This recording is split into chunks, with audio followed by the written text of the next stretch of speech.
My father always introduced me as a failure. While my brother Gregory was considered the pride of the family as a MIT graduate, I was treated like the problem child. Until today, now I am a colonel in the Pentagon, and I am in charge of my father's company's biggest project. In 30 minutes when I walk into the conference room, 20 years of power dynamics will change completely. Growing up in Boston, the Harper family was always known for success. My father, Albert Harper, was a respected figure in the tech industry. He founded TechNova Corporation and secured millions of dollars in defense contracts over the years. My mother, Eleanor, was a well-known lawyer in social circles. Both of them were very proud of Gregory, the golden child who was studying engineering at MIT, intelligent, charismatic, and destined to take over my father's business. Then there was me, Victoria Harper, the family's problem. Even as a child, I was different. While Gregory played with toy robots, I played war games in the mud in the backyard. He was winning math competitions, and I was showing off at karate class. He was talking to my dad about the company, and I was reading stories about soldiers. Victoria is dreaming again, my dad would say when we had guests over. She wants to be an astronaut, then a cop, now a soldier. She can't make up her mind. My mom was even harsher. This phase will pass. When she grows up, she'll realize that women don't belong in such jobs. Eventually, she'll choose a proper major in college and work at Gregory's company. But I thought differently. Every night before bed, I secretly read brochures from military academies. I knew the West Point Military Academy website by heart. My dreams were clear and determined, but no one took me seriously. Things got even worse during high school. When Gregory was accepted into MIT, our house turned into a celebration. My dad called all his coworkers to share the news, and my mom flooded social media with posts. They hung photos of Gregory wearing his MIT sweatshirt all over the house. Meanwhile, I was preparing my application for West Point. I was secretly training for the physical fitness tests and striving to keep my math and physics grades perfect. Even when I scored 1590 on the SAT, no one celebrated. Nice, my father said indifferently, but you need to be realistic about which university you'll attend and what you'll study. In my senior year of high school, when I finally gathered the courage to tell them I had been accepted to West Point, there was a heavy silence in the house. You're joking, right? My mother said, slamming her coffee cup on the table. No, I'm serious. I'm going to military academy. My father stood up. Victoria, this nonsense is enough. You are not going to military school. Apply to Harvard or MIT, then you can work with Gregory at the firm. I want to live my own life, Daddy. Your own life? Gregory interjected, in his usual condescending tone. Victoria, you're still playing child games. The military is a fantasy that doesn't exist in the real world. At that moment, the decision I made at the age of 18 completely changed the course of my life. Fine, I said calmly. If you won't support me, I'll do it on my own. My father laughed. On your own? Victoria, you don't know what you're getting yourself into. Where will you find the money? No one will take you seriously. We'll see, I said and left the room. When I started military academy, I had no support from my family. Gregory was working part-time at my father's company during his first year at MIT, coming home every weekend to talk about his achievements. I stopped going home even during the holidays. West Point wasn't easy. It was physically demanding, mentally exhausting, and emotionally isolating. But every challenge increased the distance between me and my family and made me more determined. By the end of my first year, I was third in my class. I had passed all the physical tests with maximum points and received high marks in leadership evaluations. I wrote a letter to my father telling him about my achievements. I never received a reply. In my second year, I continued to excel in math and engineering classes. I also joined the academy teams for karate and shooting sports. While my friends had the support of their families, I was on my own, but this situation made me stronger. In my third year, I decided to specialize in cybersecurity. This field required both strategic and technological thinking, almost the same as my father's company's main area of activity. Ironically, even though I hadn't learned anything from him, I was becoming an expert in his field. In my senior year, I received a special invitation from the Pentagon. Due to my outstanding achievements in cybersecurity and my leadership potential, I would be joining a special project team immediately after graduation. This was an opportunity typically reserved for experienced officers. My family didn't attend my graduation ceremony. Gregory had recently graduated from MIT and started working full-time at my father's company. They had celebrated his graduation with a big party. They didn't even know about mine, but I didn't care. I was now Lieutenant Victoria Harper, and the most exciting phase of my career was about to begin. My first assignment at the Pentagon was on critical infrastructure security projects. I was part of a special team, and my work was highly classified. My contact with my family was almost completely cut off. While they were celebrating Gregory's rise in the company, I was involved in the country's most critical cybersecurity operations. In my first year, I successfully prevented a major cyber attack. This achievement caught the attention of my superiors, and the promotion process accelerated. I was promoted to lieutenant, then captain, then major. With each rank, both my technical knowledge and leadership skills continued to grow. Gregory continued to share his successes at the company on social media. The MIT-educated young engineer, the pride of his father Albert Harper, was TechNova's promising manager. Everyone was congratulating him in the comments. My family also made sure to express their pride in him at every opportunity. I, however, remained in the shadows. Due to the confidentiality requirements of military operations, I couldn't share my achievements with anyone. My family didn't even know what I was doing. To them, I was still Victoria the dreamer, the troubled child playing at being a soldier. In my 5th year, I was promoted to the rank of lieutenant colonel. This was an extremely rare pace in the field of cybersecurity. At the same time, I took on the management of one of the Pentagon's most critical projects, Project Aegis. Project Aegis was a multi-billion-dollar cybersecurity project aimed at integrating the country's entire defense systems. It was an extremely complex and strategically important initiative that required collaboration with private sector companies. When I took over the project, I saw the list of private sector companies that were partners. I wasn't surprised TechNova Corporation was on it. My father's company was among the companies in the running to be part of one of the Pentagon's biggest projects. At the first meeting, no one from TechNova showed up. I only reviewed the technical specifications and proposals.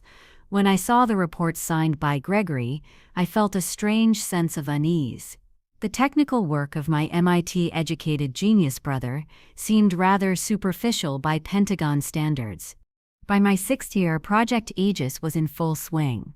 TechNova had managed to pass a few preliminary rounds, but the main contract had not yet been awarded. I, on the other hand, had become the person who reviewed all the technical details of the project and approved decisions worth billions of dollars. I would occasionally check Gregory's LinkedIn posts in secret. "I'm working on major projects at TechNova," he wrote. "We are developing potential partnerships with the Pentagon." In the comments, my family expressed how proud they were. Of course, they didn't know that I was managing this project. In my 7th year, I was promoted to full colonel. Becoming a full colonel at the Pentagon at the age of 29 was an almost unheard of achievement. I also became the fully authorized leader of Project Aegis. I was now making all the strategic decisions about the project. Meanwhile, Gregory had been promoted to technical director at my father's company. He was now the main person responsible for TechNova's Pentagon projects.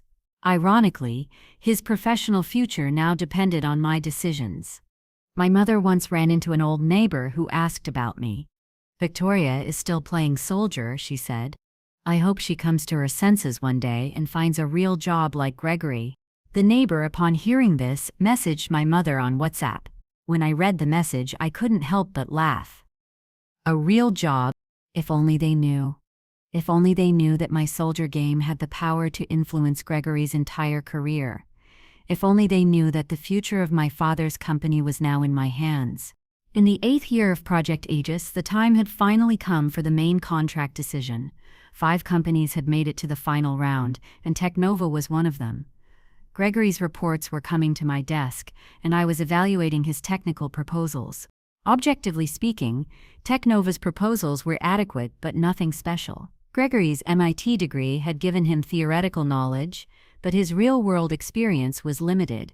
Compared to the competing firms, he was behind in terms of technical innovation. But then, an unexpected development occurred. My superiors at the Pentagon decided to hold direct meetings with the senior management of the partner companies before making the final decision on Project Aegis. This was important for both security and strategic alignment. "Colonel Harper," said General Morrison, my direct superior, "these meetings are extremely critical. As the person who knows the project best, you need to evaluate each company personally." When the meeting dates were announced, I learned that the TechNova meeting would take place this Friday. Albert Harper and Gregory Harper would be attending in person, along with the company's entire technical team. After 20 years, I would be reunited with my family. But this time, the balance of power had completely shifted. 30 minutes before the meeting, I was making final preparations in the Pentagon's conference room. My uniform was spotless, and the gold stars of my colonel's rank shone brightly. I was sitting at the head of the table, reviewing TechNova's files. My secretary entered. "Colonel Harper, the TechNova team has arrived. Let's bring them in when you're ready." I took a deep breath. "Send them in." When the door opened, the first person to enter was my father, Albert Harper, the man who had looked down on me 20 years ago, who had told me I would never amount to anything. Behind him came Gregory, with the pride of MIT, walking with confidence. Neither of them had noticed me yet. I was standing behind the desk, pretending to be busy with the documents. "Mr. Harper," said my secretary, "let me introduce you to Colonel Harper. He's the project leader for Project Aegis." My father and Gregory looked up, and in that moment, the 20-year reckoning began. "Hello, Dad," I said calmly, locking eyes with him. "Gregory, welcome to the Pentagon." My father's face turned white. Gregory's mouth hung open. And I began to savor the moment I had been waiting for 20 years. The look on my father's face was the funniest sight I had ever seen. His mouth was half open, his eyes wide, staring at me as if he had seen a ghost. Gregory was even worse off. His face was as white as a sheet, and his hands were starting to shake. "Victoria?" My father's voice was barely a whisper. What are you doing here?"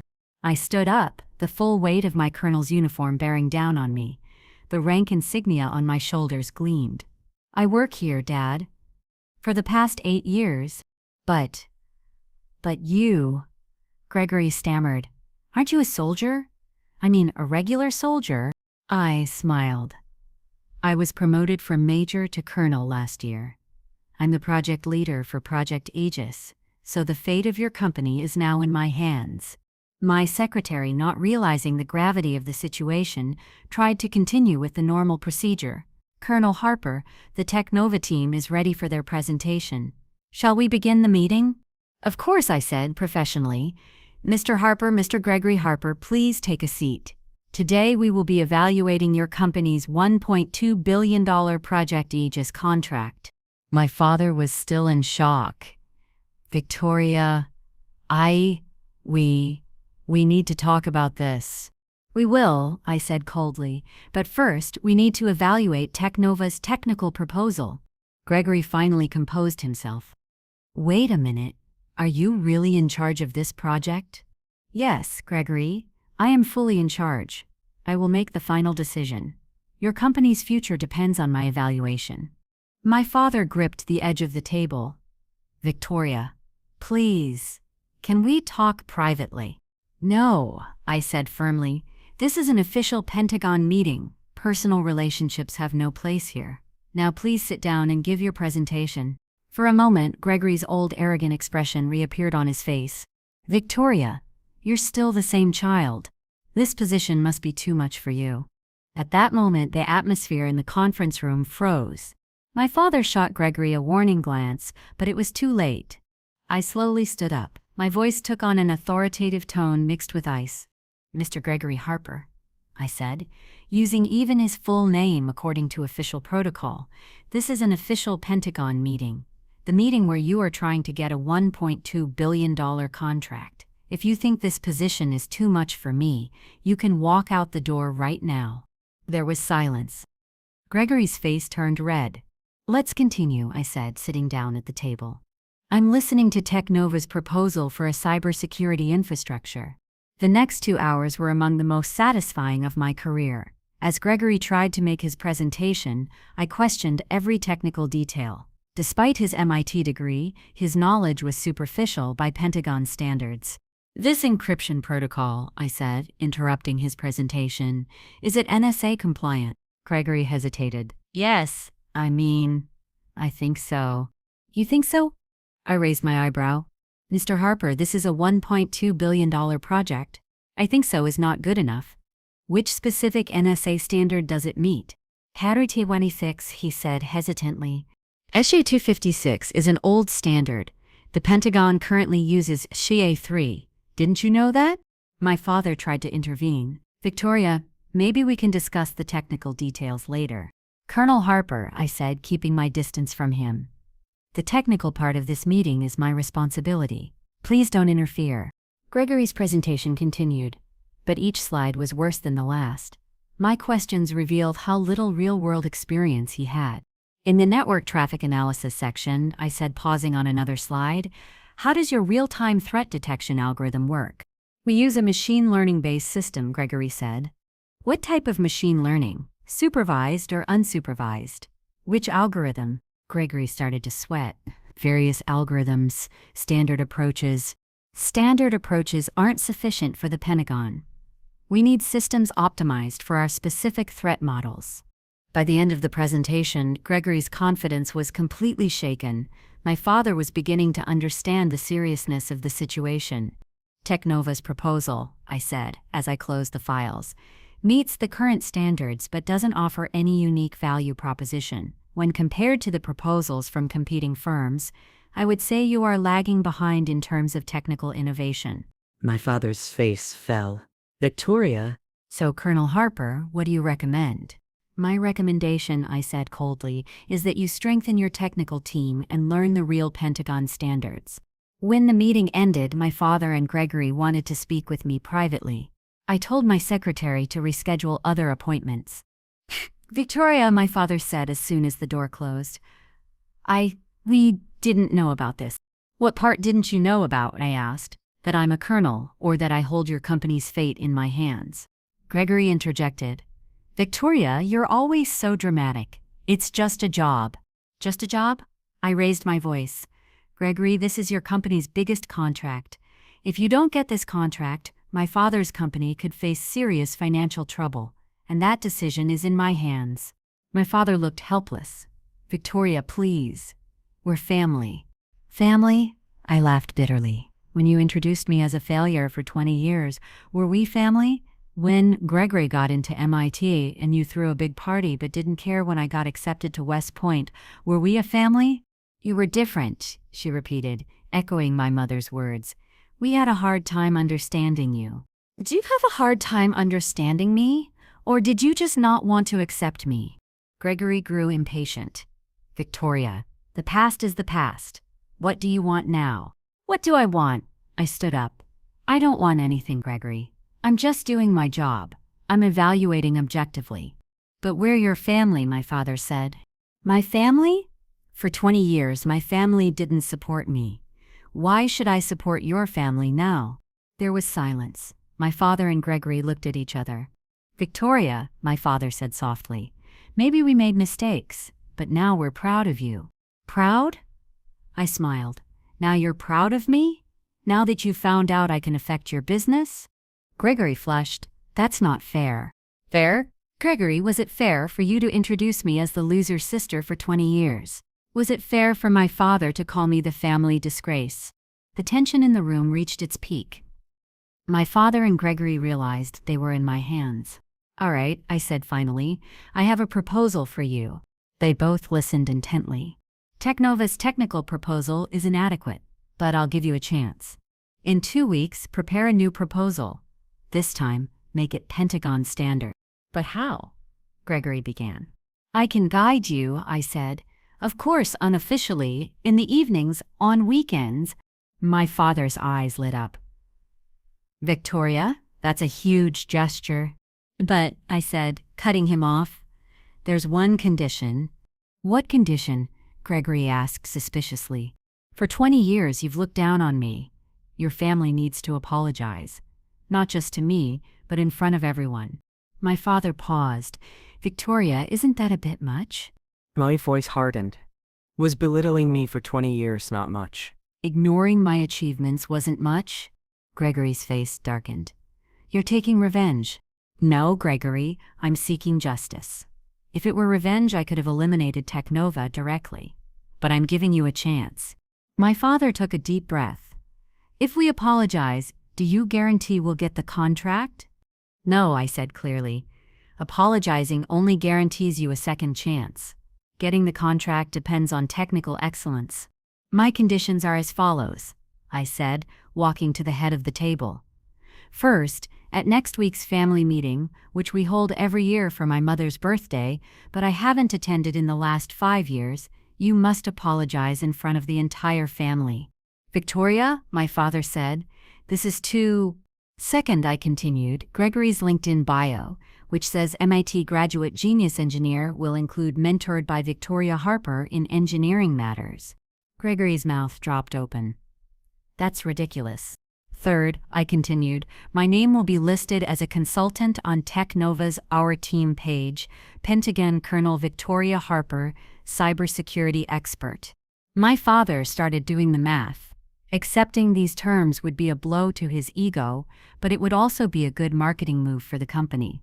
And finally, I said, she needs to apologize for my mother's famous quote, Victoria will never amount to anything.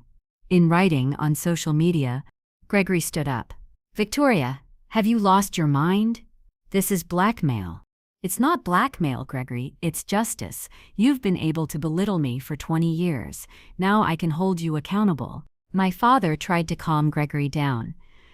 Gregory, Victoria is right. We really were unfair. But does it have to be so humiliating? Gregory asked. Humiliating? I smiled. Gregory, wasn't it humiliating when I went to West Point at 18 without my family's support? Wasn't it humiliating that you didn't tell me you were a colonel at the Pentagon and just thought I was an ordinary soldier? You have 2 weeks, I said as I gathered the files. If you accept these terms, I'll help you prepare a proposal that meets Pentagon standards. What if we don't accept? Gregory asked. Then TechNova's chances with Project Aegis are 0. I'll conduct an objective evaluation, and your current proposal is insufficient. My father thought carefully. Victoria, this is really personal. Yes, Dad, it's very personal. Because what you did to me for 20 years was also very personal. Gregory began to get angry. You're still the same stubborn child. No, Gregory, I said calmly. I'm not that child anymore. I'm now a Pentagon colonel, and I'm the one holding your fate in my hands. The room fell silent. My father and Gregory were beginning to grasp the seriousness of the situation. You must make your decision by Monday, I said, because the other company's evaluations are still ongoing. Victoria, my father said one last time, do you really want to punish your family? I'm not punishing my family, I said as I walked toward the door. I'm just teaching a lesson that's long overdue. I stopped at the doorway and looked back at them one last time. 20 years ago, when I told you I was going to West Point, you told me I'd never amount to anything. Now I'm in a position to make a decision about your company's biggest contract. Isn't this really just revenge? Gregory asked. I smiled. No, Gregory, this is justice. And maybe a belated family lesson. I closed the door and left them with their thoughts. 2 days later, I received a call from my father. 2 days later, the call from my father came sooner than I expected. There was a mix of emotions in his voice, pride, shame, and helplessness. Victoria, he said as soon as I answered, we need to talk. I'm at the Pentagon, Dad. I can't make personal calls during official hours. There was a moment of silence. He was surprised to hear me adhere to official protocol. Can you be home tonight? We'd like you to come with your mother. Which home? I asked. I live in Arlington. Your house has been closed to me for 20 years. Victoria, please, this is very important. Hearing the desperation in his voice, for a moment I felt like the little girl Victoria again. But then I remembered I was sitting in my office at the Pentagon, my colonel's rank shining on my uniform. All right, I said. but this will be an official meeting. It's about TechNova's business proposal. That evening, for the first time in 20 years, I was hosting my mother, Eleanor Harper, in my own home. When I opened the door, I will never forget the expression on her face. The last time she saw me, I was an 18-year-old rebellious young woman. Now standing before her was a 38-year-old Pentagon colonel in uniform. "Victoria," she said as if she couldn't recognize me. "Hello, Mom. Come in." When we entered the living room, my father looked around. My home was modern, clean, and beautifully decorated. This house, which I had purchased with my military salary, was larger and more elegant than the childhood home we had in Boston. "You have a beautiful home," my mother said, her voice betraying a hint of surprise. "Thank you. You can get nice places with a colonel's salary." Gregory wasn't there. My father explained. "Gregory is preparing for new offers." My mother sat down on the couch, still looking at me. "Victoria, are you really a colonel?" I laughed. "Yes, Mom. At the Pentagon, Director of Cybersecurity, for the past 8 years. But why didn't you tell us? When did I have the chance? We haven't seen each other in 5 years." My father interjected. "Victoria, we made mistakes in the past. We admit that." "What mistakes?" I asked. "Be specific." My mother looked uncomfortable. "Victoria, this tone is very harsh." "Mom," I said calmly but firmly, "for 20 years you called my dreams nonsense. You saw me going to military school as a waste of time. Now, because of that waste of time, I'm deciding the fate of my father's company." There was silence. My mother, for the first time, truly understood the magnitude of what she had done. "We hear your terms," my father said. "An apology at the family meeting, social media posts, the website. We accept all of it." "Really?" I raised an eyebrow, including my mother. My mother spoke with difficulty. "Victoria, maybe I was too harsh. But you have to understand, this is a new situation for us." "A new situation?" I must have raised my voice because my mother flinched. "Mom, I've been the same Victoria for 20 years. You just can't ignore me anymore." My father intervened. "Victoria, okay, your mother will apologize, but we have a request." I'm listening. The family gathering is a big event. Over 50 relatives will be there. In front of all those people. "That's exactly how I want it," I said. "For 20 years you've belittled me in front of these relatives. Now you'll answer for it in front of them." My mother's eyes filled with tears. "Victoria, that's so cruel." "Cruel?" I stood up. "Mom, you introduced me to Aunt Margaret next door as Victoria with the military delusions. Now apologize to her." The next day, Gregory came to visit me at the Pentagon. This time he was very different. No trace of his former arrogance, almost pleading. "Victoria," he said as he entered my office, "you don't have to do this." What don't I have to do, Gregory? "Humiliate us like this. You've always been such a kind-hearted person." I laughed. "Kind-hearted? Gregory, you introduced me as the failed sister for 20 years. You told your friends at MIT that I was the family's shame. I was a kid. You're 28 years old, Gregory. Last year, you even introduced me on LinkedIn as disappeared after college." Gregory slumped into the chair. "Victoria, TechNova really needs this contract." "My father's company." "Your father's company." I raised my eyebrow. "Gregory, isn't that company your future too? Or are you just waiting for an inheritance?" His face flushed. "Of course I'm working. Despite your MIT degree, you don't know Pentagon standards. You have no real experience in cybersecurity. You only have theoretical knowledge." "You can help me," he said desperately. "I can," I said. "But first, you have to accept my terms." Gregory took a deep breath. "Okay, I'll update my LinkedIn profile. Your name will be on the website. I'll apologize at the family gathering." And what?" "Gregory, you'll explain to everyone you introduced me as your loser sister, your MIT friends, your co-workers. You'll say, my sister is actually a Pentagon colonel and much more successful than me." His face turned pale. "Victoria, this is too much." "Too much? Was it not enough that you trampled on my honor?" After Gregory accepted the terms, I began teaching him the real Pentagon standards. The first evening, we worked at my house. You need to understand this, Gregory, I said, explaining complex algorithms. Security at the Pentagon isn't just about encryption, it's a multi-layered defense system. An hour later, I realized Gregory's true level. His MIT education had provided a solid foundation, but real-world application was severely lacking. How did you really learn all this? He asked after I explained an advanced security protocol. 8 years working at the Pentagon, learning every day, making mistakes, fixing them, and learning again. I actually don't know much at all, he said humbly. That's true, I said, but you can learn. If you let go of your ego. That evening, my brother and I had our first real conversation. Not about work, but a brotherly chat. Victoria, he said as he shut down the computers. I really was unfair to you. You were. Why didn't you ever tell us about your job at the Pentagon, your rank? Gregory, if I had told you, would you have believed me, or would you have just said Victoria's fantasies again? He thought about it. Probably not. That's why I chose my own path. I didn't need your approval. When my mother's birthday came around, I attended a family gathering for the first time in 20 years. But this time I went in uniform, with my colonel's rank clearly visible. When I entered the hall, nearly 50 relatives saw me. Most of them had trouble recognizing me. The last time they saw me, I was an 18-year-old rebellious girl. Now standing before them was a colonel in uniform. Is that Victoria? They whispered. Really? My father stood up, holding a microphone. Family members, I have a special announcement to make today. The hall fell silent. Everyone was listening intently. The relatives looked at each other in shock. Today, in front of everyone here, I apologize.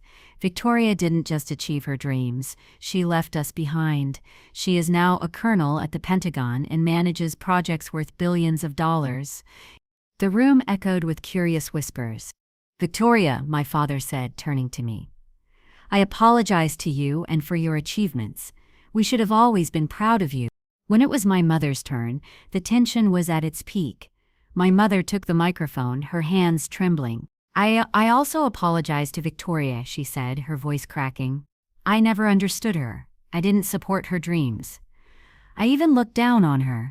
Her eyes were filled with tears. I saw Victoria's decision to pursue a military career as a waste of time. I wanted her to live a normal life instead, but I was wrong. The room was completely silent. All eyes were on me. 50 relatives waited for the outcome of this 20-year reckoning. From now on, you will never belittle any child's dreams. You will support them no matter what they want. My mother nodded through her tears. I promise. When it was Gregory's turn to speak, the hardest part began. He was my direct rival and also my brother. I also apologized to Victoria, he said into the microphone. I always introduced her as the failed sister. I thought my MIT degree made me superior. The relatives listened intently. But the truth is, Victoria is much more successful than me. She's a colonel at the Pentagon, and I work on a project under her supervision. This confession shocked everyone in the room. Victoria, he said, turning to me, you are the person I should look up to, and from now on, I will tell everyone that. At the end of the meeting, something unexpected happened.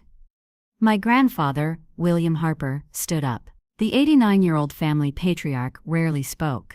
I served in the military for 60 years, he said in a strong voice. Victoria, you are the pride of this family. No one can look down on you. And then he walked toward me and gave me a military salute. Colonel Harper, I salute you. This moment was the pinnacle of my 20-year struggle. The family patriarch's military salute had changed everything. After the meeting, family dynamics completely shifted. Relatives began to see me differently. Pentagon Colonel Victoria had become the family's pride and joy. My mother shared a long post on social media. 20 years ago, I did not support my daughter Victoria's military career dreams. I did not try to understand her. Today, I say with pride, my daughter is serving our country as a colonel at the Pentagon. Victoria, forgive me. You were right. I was wrong. This post received over 500 likes and comments. Everyone admired my mother's courage. Gregory, meanwhile, updated his LinkedIn profile. Gregory Harper, TechNova Technical Director. I am being mentored by Pentagon Colonel Victoria Harper. My sister is my role model.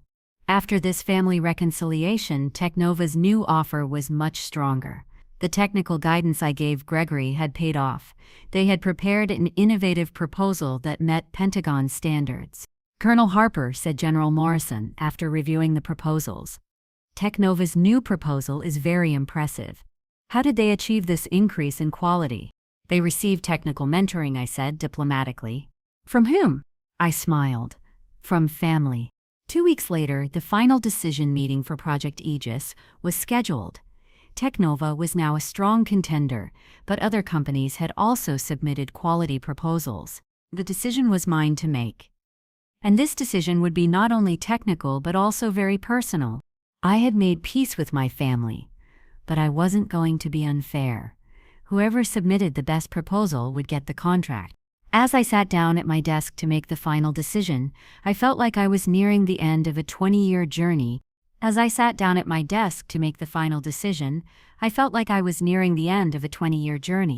In my office at the Pentagon, I had the bids from the 5 finalists for Project Aegis lined up in front of me. TechNova, now greatly strengthened by the guidance I had given Gregory, was facing me with a very strong bid.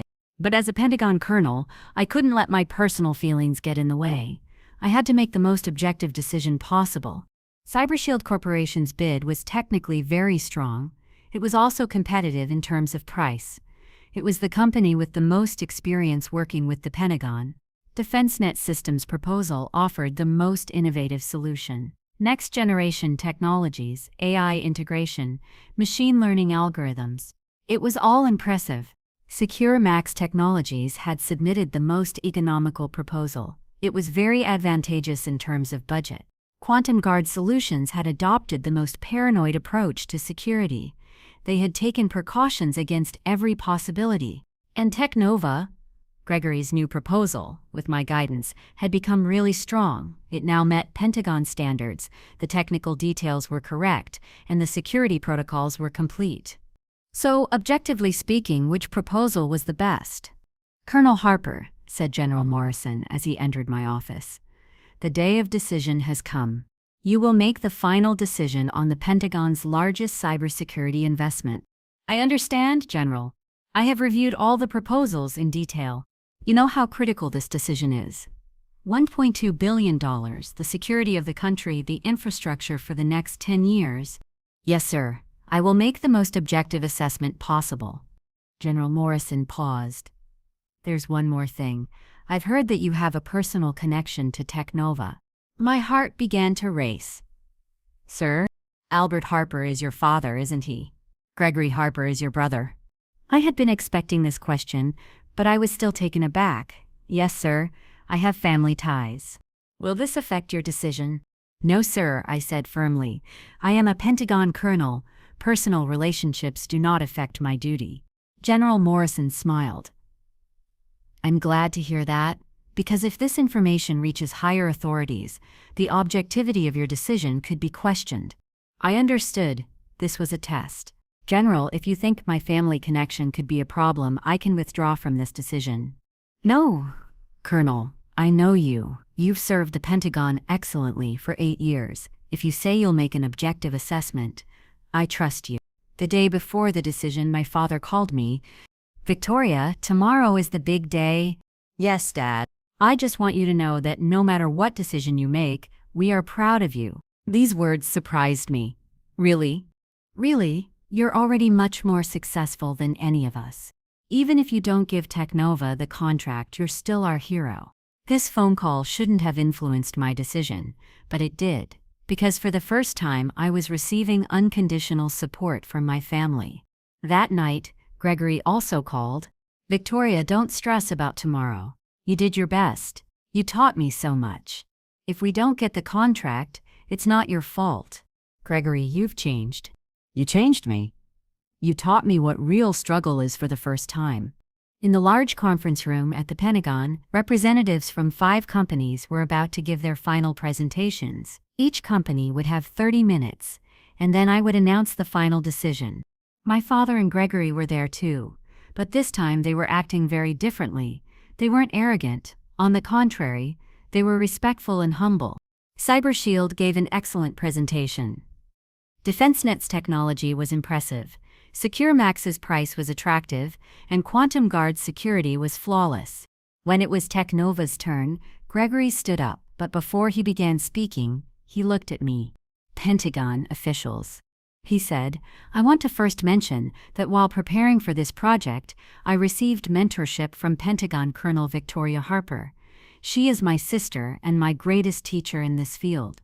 The Pentagon officials in the room were surprised. Gregory was openly acknowledging his family connection instead of hiding it. As TechNova, we are not just trying to win a contract in this project. We are trying to contribute to our country's security. And we are ready to make any sacrifice necessary to achieve that. Gregory's presentation was technically strong, but most importantly, it was sincere. The MIT ego was gone. There was a genuine understanding of a Pentagon project. When the presentations were over, I was given 2 hours for evaluation. In a special evaluation room at the Pentagon, I reviewed the 5 proposals one last time. I listed the objective criteria. Technical quality. TechNova was now on par with the others. Experience. CyberShield was ahead. Innovation. DefenseNet was the leader. Price. SecureMax was the most advantageous. Security. Quantum Guard was the most comprehensive. Project management. TechNova's team was the most compatible. On paper, no company stood out by a wide margin. All had submitted proposals meeting Pentagon standards. But there was one more factor: reliability and sustainability. Which company would be the safest choice to work with for the next 10 years? 2 hours later, I returned to the conference room. Representatives from the 5 companies, Pentagon officials and high-ranking commanders were waiting. Distinguished participants, I said into the microphone, we have received very high-quality proposals for Project Aegis. Every company has submitted proposals that meet Pentagon standards. The room listened in silence. However, this project is not just a technical project, it is a strategic investment that will shape our country's future for the next 10 years. I looked at my father and Gregory. The tension was at its peak. For this reason, I evaluated not only technical quality, but also the potential for long-term partnership. I paused. The main contract for Project Aegis, the room held its breath, will be divided between 2 companies. This was an unexpected decision. Everyone was surprised. DefenseNet Systems will be responsible for innovative technology development. TechNova Corporation will manage implementation and integration. Gregory's face lit up, but it wasn't complete joy, because they had only gotten half of the contract. This decision allows us to leverage the strengths of both companies. DefenseNet's innovation will be combined with TechNova's implementation experience. General Morrison stood up. Colonel Harper, that's a very wise decision. These 2 companies will create synergy. After the meeting, my father approached me. Victoria, this is a perfect solution. You were both objective and strategic. Dad, I just did what's best for the country. Gregory joined us. Victoria, thank you. Not just for the contract, but for what you've taught me. Gregory, you earned this opportunity. You've worked hard. Then he said something unexpected. Victoria, we want to create a new position at TechNova, Cybersecurity Director. Are you interested? The offer surprised me. Leave the Pentagon and go to the private sector. Just think about it, the family company is now your company too. 3 months later, my life had undergone revolutionary changes. I had successfully completed my assignment at the Pentagon and launched Project Aegis without a hitch. I had received excellent evaluations from my superiors. I decided to accept TechNova's offer because I could see that my family had truly changed, and I would have the opportunity to make a bigger impact in the private sector. As my first task, I brought my Pentagon experience to TechNova. The company began to emerge as one of the most powerful firms in the field of cybersecurity in the United States. My father offered to hand over the presidency of the company to me. You are now the real expert in this field. The company will be stronger in your hands. Gregory and I had become a real team.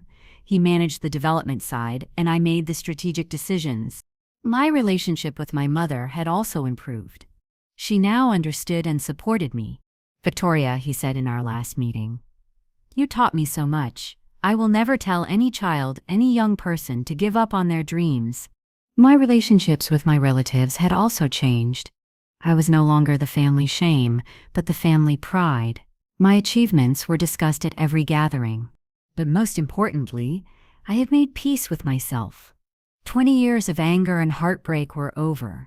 The new projects I started at TechNova, combined with my Pentagon experience, yielded amazing results. Requests started coming in from the FBI, CIA, and other security agencies. Colonel Harper, said an FBI official, "The systems you've developed are revolutionary." I was no longer just Victoria Harper, I was Victoria Harper, the CEO with Pentagon experience. The new team I had built with Gregory was managing the largest cybersecurity projects in the United States. We were both focused on the same goal, working without any ego competition. A year later, I was invited to speak at the Defense Max conference. It was the largest defense industry conference in the United States. "Ladies and gentlemen," I said to the 2,000-person audience, 20 years ago my family told me I would never amount to anything. The room listened intently. Today I am contributing to the U.S.'s cybersecurity with Pentagon experience and family business leadership. My father and Gregory were sitting in the front rows, smiling proudly. This is not a story of revenge. This is a story of never giving up. When I finished speaking, the 2,000 people in the room stood up and applauded. That applause was not just for that day. It was the culmination of a 20-year struggle. Today, at 43, I am the CEO of TechNova Corporation. The company is one of the top 3 firms in the United States in the field of cybersecurity. Gregory and I make an excellent team. He is now the CTO, and I am the CEO. We support each other and have a genuine brotherly relationship. My father has retired but still works as a consultant. My mother is my biggest supporter. She shares every one of my achievements on social media. With my Pentagon experience and family business leadership combined, we have opened a new chapter in U.S. cybersecurity history. Most importantly, I now mentor young women. Never give up, I tell them. Even if your family doesn't support you, forge your own path. 20 years ago when I went to West Point, I had a note in my bag. I wrote it to myself, "Victoria, you can do it. Show them." Today, that note is still on my desk. But now there's another note. "Victoria, you did it. Now show others." And the best part is this. We had become a real family. The pains of the past are behind us, and the hopes of the future lie ahead. This is my story. The story of a girl who was labeled a failure and went on to become a Pentagon colonel and a millionaire CEO. And the story doesn't end here, because every day I set new goals and achieve new successes. My father now introduces me like this. This is my daughter Victoria Harper. She reached the rank of colonel at the Pentagon and is now the CEO of TechNova. She is the pride of our family. After 20 years, I finally heard the words I had always wanted to hear. And that was true victory.